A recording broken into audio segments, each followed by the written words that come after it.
Gary Neal again here, and in this video I want to give you 5 tips that will increase your success when working with smokers. And obviously if you're more successful with smokers, you're going to get a lot more referrals as well. So this is really, really important. And for those of you who don't know, for a long time I specialised in helping people to stop smoking. I had a really, really high success rate, and in fact about 18 years ago I taught my method to about 370 hypnotists throughout the country, which is very, very expensive training. It was 4 days long, included all the marketing materials. So I've got quite a lot of experience in this area. So these are 5 tips that you can use right now with your next client to improve your success rates. So tip number 1 is that you want to tell them when you speak to them on the phone that they are not to smoke on the day that they come in for the session. So it doesn't matter whether they come in with the session at 9 o'clock in the morning or 6 o'clock at night, tell them they are not to smoke that day. Now this is really important. If you've watched some of the other videos I've done, particularly the thing on the meta pattern, step 1 is always associate the client to the problem. Well, guess what? If they haven't smoked that day, their craving levels are going to be right up through the roof. So they are going to be associated to the problem. Now, that's one part of it, but there's a second part of it which is really, really important. And that is, most people who come in, or most people who smoke, believe they smoke because they think they're addicted to nicotine.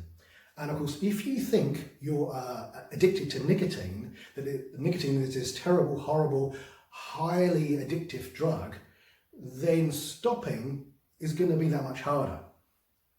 You get that? So when you see these signs in hospitals where they have a syringe and it says, and it's like modelled after a cigarette, and they try and tell you that nicotine is more addictive than heroin, which is the biggest load of rubbish ever. But here's the thing, so here they go, they come in and they're really craving for a cigarette at that point. So you say to them, okay, so on a scale of 0 to 10, where are you now on a desire to smoke? You know, where's that craving right now? And for a lot of people, it could be 8, 9, 10. Some people might even say 12 or 13 or 14. Then you go, great, okay, so you're really craving nicotine right now, are you? And they go, yeah. So great, so if you weren't addicted to nicotine, and nicotine wasn't the problem, it would make it so much easier for you to stop smoking. Is that right? And they go, well, yeah, but obviously I am, and that's why I've got this craving. I go, great, okay. So here's the thing. This craving that you feel, where do you feel it in your body? And they go, oh, I don't know, it's in my stomach here like that. Okay, great. Okay, just focus on that feeling. What way is that feeling spinning? And they go, what do you mean spinning? What are you talking about? So just stop. Focus on that feeling. All feelings have to move in some direction, otherwise you wouldn't feel them. So just focus on that feeling. Which way is it spinning? And if necessary, just move your hand to kind of get an idea of which way it's spinning. And they sort of stop and go, oh, I guess it's spinning this way. I say, great, here's what I want you to do. I want you to imagine pulling that feeling out that's spinning that way, and then flip it around the other way and spin it really fast in the opposite direction. Keep spinning it faster and faster in the opposite direction. Keep spinning it faster and faster in the opposite direction. That's right, spin it faster and faster. And tell me, that feeling that was 8, where is it now? And typically, it will come down a considerable amount, if not all the way down. If it hasn't come all the way down, it still doesn't matter, because you've achieved the purpose. And that is to show them that that feeling, which they perceive to be the addiction to nicotine, is nothing of the sort. Because suddenly it's gone from 8 to say 2 or even 0, and yet they've had no nicotine. Another thing you can do is, if you're not very good at spinning feelings, is you could use EFT. So you could say, okay, so on a scale of 0 to 10, where's this feeling now? And they say, oh, it's 9, and you go, great, okay, just tap on the back of your hand here.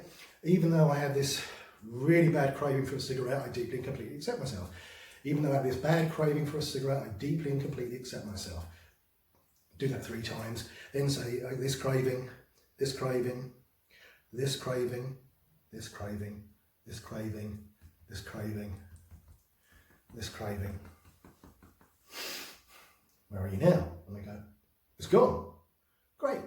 So there, what you've done there is you've shown them beyond a shadow of a doubt, more than any explanation you can give them, that nicotine has nothing to do with it, that the craving is a feeling that's created by their body. It's not the nicotine that's the issue.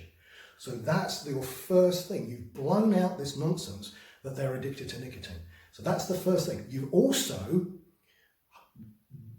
when you cut away all the nonsense about hypnosis, 99% of it is down, particularly if you're talking about direct suggestion, is about building belief and expectancy.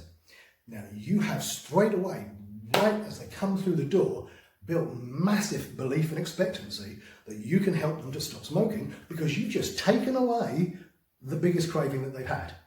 Okay? So this is really, really key. So number one, tell them they're not to smoke that day.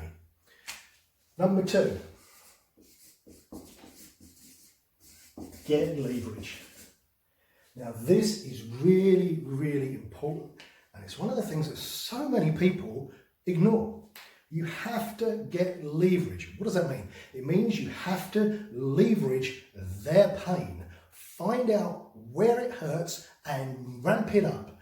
Because most people assume, and the mistake that so many therapists make, is that when a client comes in for a session, and even when they pay for the session, that they are motivated enough to make that change. Big mistake. They're not. How do we know this? Because if they were motivated enough right now to stop smoking, what are they doing in your office? They wouldn't need you or anyone else. They would just stop. So the reality is they are not motivated enough. Doesn't matter what you think, they are not motivated enough. So you have got to ramp up the pressure. So you need to stop and ask them, okay, so what does this behavior cost you? What does it cost you in the way of your health? What's it cost you in the way of your relationships? What's it cost you in financially? I mean, I'll sit there and I'll get a calculator and I go, great, how many do you smoke? And they go, like, I don't know, 20 a day. They go, great, 20 a day, that's what, £12 a day. Let's times that by 52, that's ridiculous amount. So many thousands of pounds. How many have you been smoking? Well, you're 45 years old right now, yeah? And you've been smoking since you were, what, 13? Okay, great. So you have spent tens of thousands, hundreds of thousands of pounds of cigarettes. Work it out, they'll freak. Tell them, could you have done something else with that money? And then say, okay, so if you don't stop today, where are you going to be 6 months from now? Where are you going to be a year from now? What's this going to affect your health? How much is this going to affect your body? What could you spend that money on? I mean, I worked it out the other day. You're spending, what, say you got £12 a day, yep, on the cigarettes, times 30, what's that, £360 a month? You could buy a brand new Mercedes on that. Which would you rather have? Brand new Mercedes, pack of cigarettes. Tough decision, isn't it? No, point out to them, ramp up the pain. Put the knife in and twist it. You have got to get them motivated. It's such a mistake to assume that just because they are coming in for a session, just because they're paying for a session, that they're motivated enough to change. And this goes for a lot of things as well. You know, it doesn't matter what you're working with, you really need to find out how motivated they are and turn it up. So that's number two, get leverage.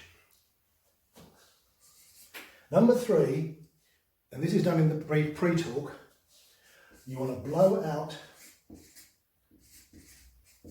their excuses as to why they smoke.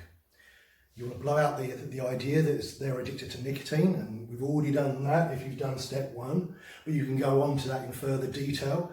Really make them understand that they are not addicted to nicotine. You know, that it's just nonsense. So deal with the nicotine side of it.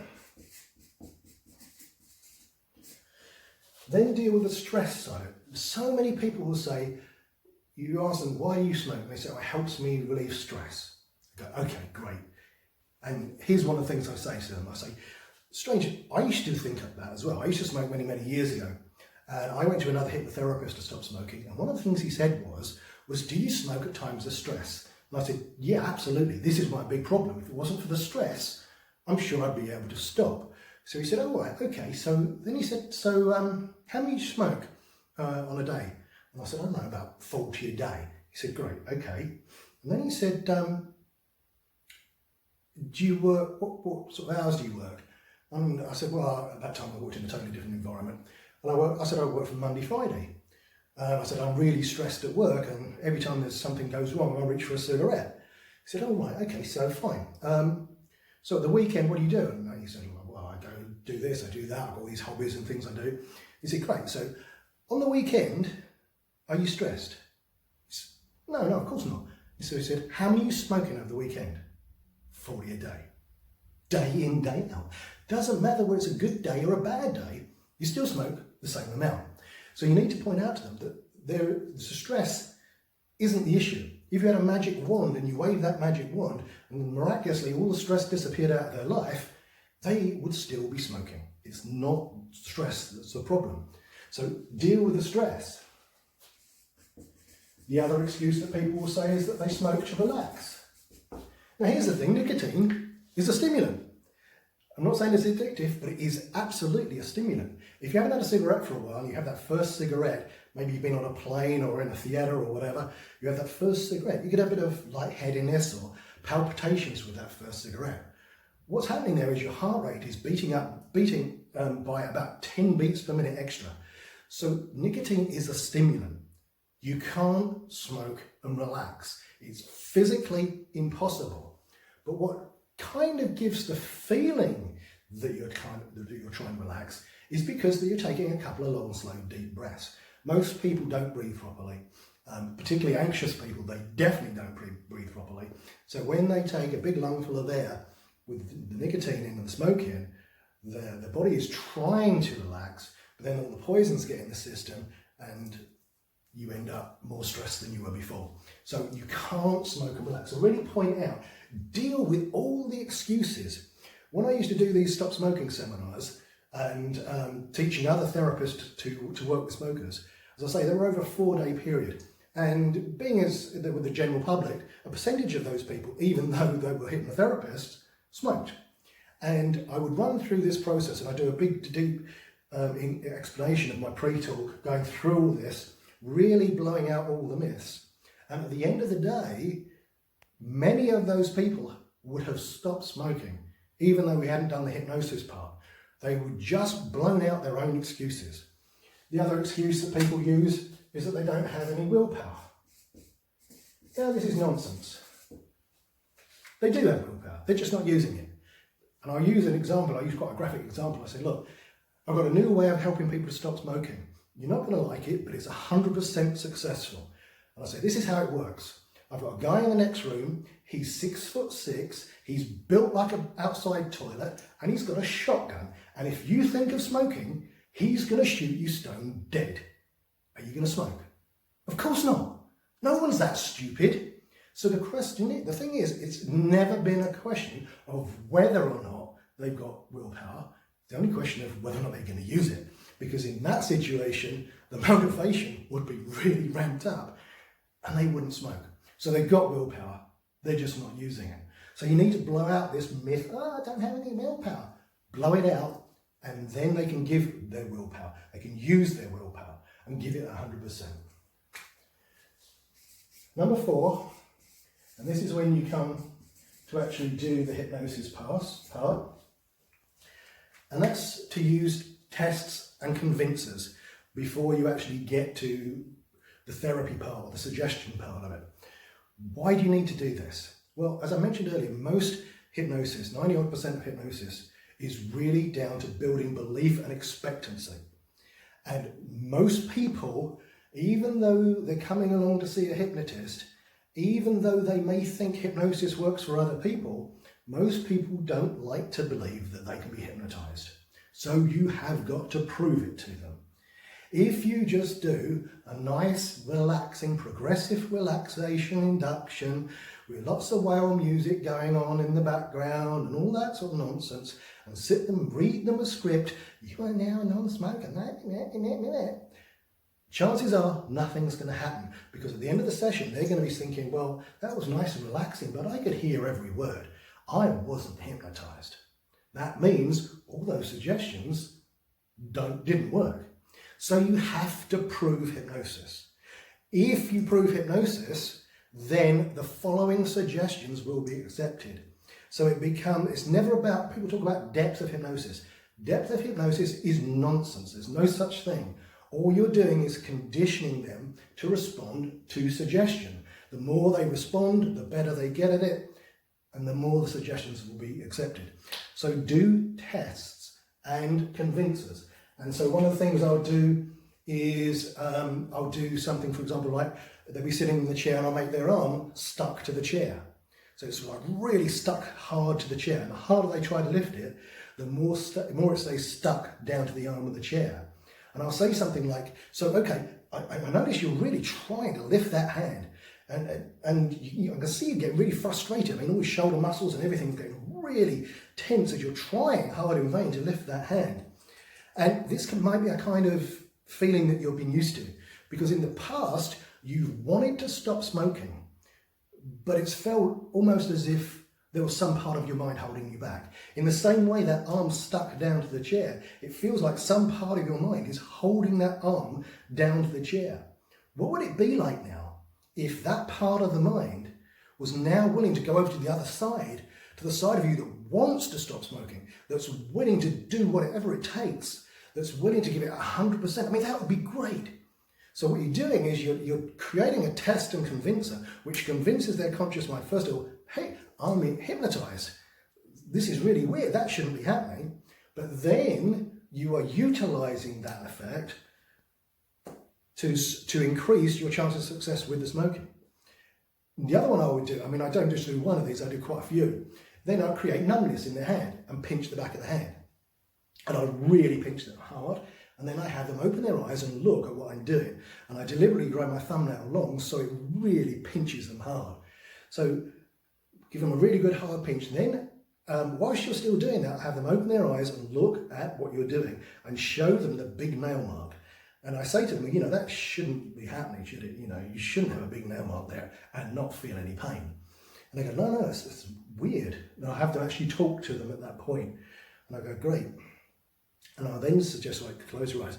And I'll suggest, right, okay, that same powerful part of your mind that has created numbness or anesthesia in that hand is now going to create numbness or anesthesia for any feelings of withdrawal whatsoever. So that not only will you stop smoking, but you're going to do so easily, naturally, and comfortably, with no withdrawal symptoms whatsoever. Imagine that.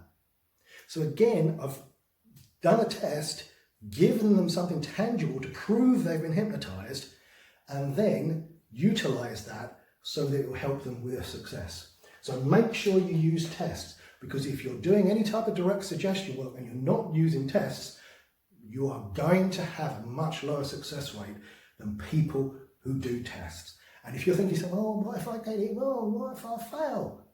Don't worry about it. Just do it. If it doesn't work the first time, do it again. Give them more suggestions. Just compound the suggestion. You're meant to be a hypnotist. Hypnotize them. Don't just read to them.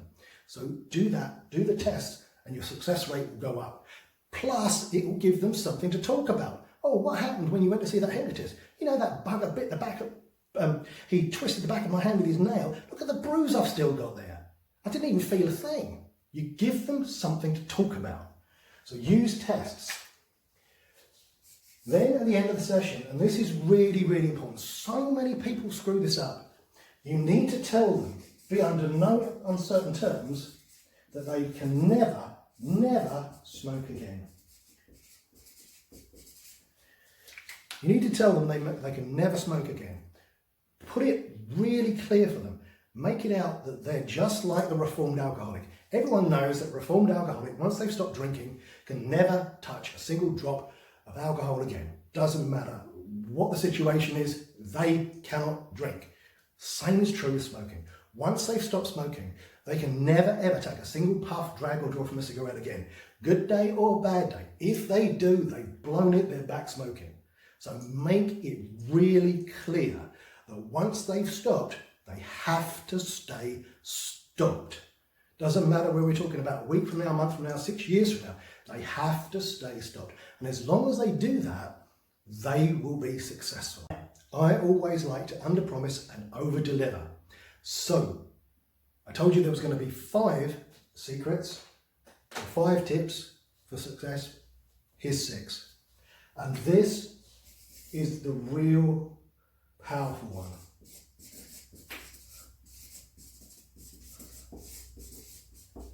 Charge more.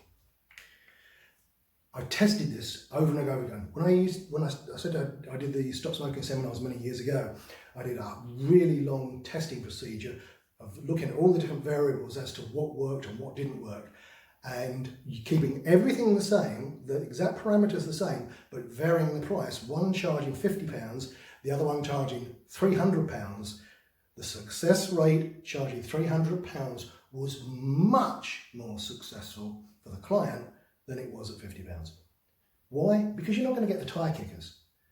People phone up and say, £50, yeah, I'll try it and I'll see if it works. Well, with that attitude, it ain't going to work. So charge more. Charge at least £250, if not more. Now, I know what you're going to say. Some people are going to, I can hear your voices right now. I can't charge that amount in my area. Oh no. And my answer to that is, how much is a pack of cigarettes in your area? How much is a pack of cigarettes in Knightsbridge? The same price. If they can afford to smoke, then they can afford to stop. Charge the same. When I did these stop smoking seminars, I had one girl who came and she'd had no experience at all with hypnosis at all. After 4 days, she took what I taught her and she ran with it. And she worked at that time, I think it was in Liverpool, and it was a time when Liverpool was going through real problems. There was loads of unemployment there. She turned out to be the most successful student I've ever had, who took everything and ran with it. Mainly because she didn't have any preconceived ideas of what she could and couldn't do.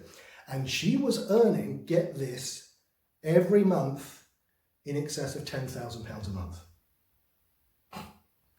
Price is really important.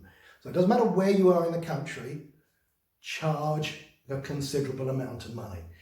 You've got to get rid of the tire kickers. If you don't, you'll have much lower success rates. You'll have much lower referrals because you're having less success rate. Those people go, yeah, I tried hypnosis, it didn't work. If you charge a lot of money, you'll only get those people who are highly motivated in the first place, and you'll be far more successful, and so will they.